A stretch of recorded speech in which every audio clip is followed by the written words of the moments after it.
We are the foundation, bulletproof the hating. From the plantation, we built the whole nation. We are the foundation, bulletproof the hating. From the plantation, we built the whole nation. We are the foundation, bulletproof the hating. From the plantation, we built the whole nation. We are the foundation, bulletproof the hating. From the plantation, we built the whole nation.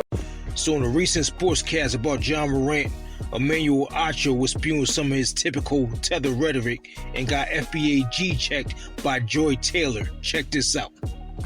My pervasive thought around Ja Morant is this, that for so long in society, there has had to be a qualification of who you are. As a man, as a woman, as a human being, we often try to qualify who we are, play a certain character. Well, Ja Morant is a black man, and so it appears to me that Ja Morant is trying to qualify his blackness, trying to qualify his hoodness, trying to qualify that he is some degree of a macho man that society wants him to be.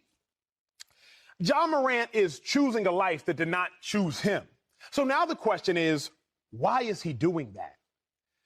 It is as if in society now, black people have to be a monolith, at least black men have to fall into a category of, well, you have to be, talk a certain way. You have to walk a certain way. You have to watch a certain movie. You have to buy a certain shoe. You have to carry yourself in a certain manner to qualify yourself as black. Your experience is your expertise. So my experience is knowing that all too well. Though I'm 6'2", 240 in a black frame, I went to private school, two-parent home. Parents been married, I believe, for 38 years now. So shady, growing up, I would often hear, man, Acho, you black, but you're not black. I mean, you don't even talk like you're black. You don't even walk like you're black. Acho, you're like an Oreo. Black on the outside, Is that an Oreo? white on the inside.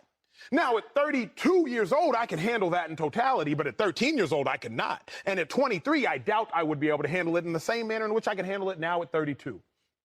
Now, I am not going to project my life experience upon Ja Morant, not at all, although he did grow up in a two-parent home and he went to high school from what I have researched in the suburbs. I'm not going to project my life experience on him. What I will say is I have had to, and I understand having to try to qualify something, qualify your blackness. I'm not speaking about black skin color. I'm speaking about black, the culture.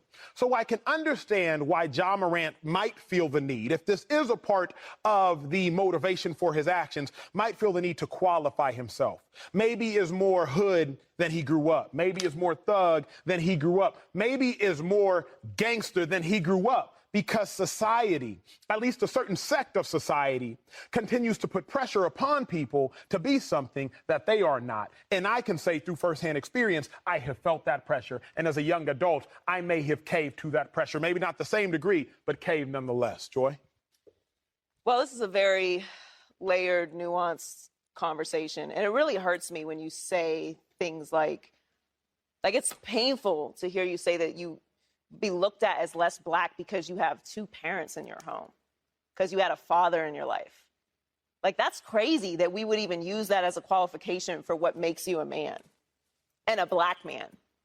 And that's based in so much historical white supremacist talking points and mentality that's just been carried over really from slavery. And I'm sorry to go on this tangent right now, but that's really what it is. Like, black men, black people had to be dehumanized and made to feel and made to appear like we don't feel the same level of pain, like we don't have the same sensitivities in order for slavery to exist. And trickle down effect, here we are. You have to qualify yourself as a black man by acting a certain way. In some ways, I agree with you. I feel like this is a bigger cultural conversation of what we expect black men to show up as. It's not a monolith.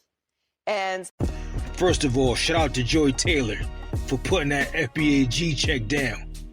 And before y'all hit me with that, she's biracial, she isn't black. Her father's FBA, first of all.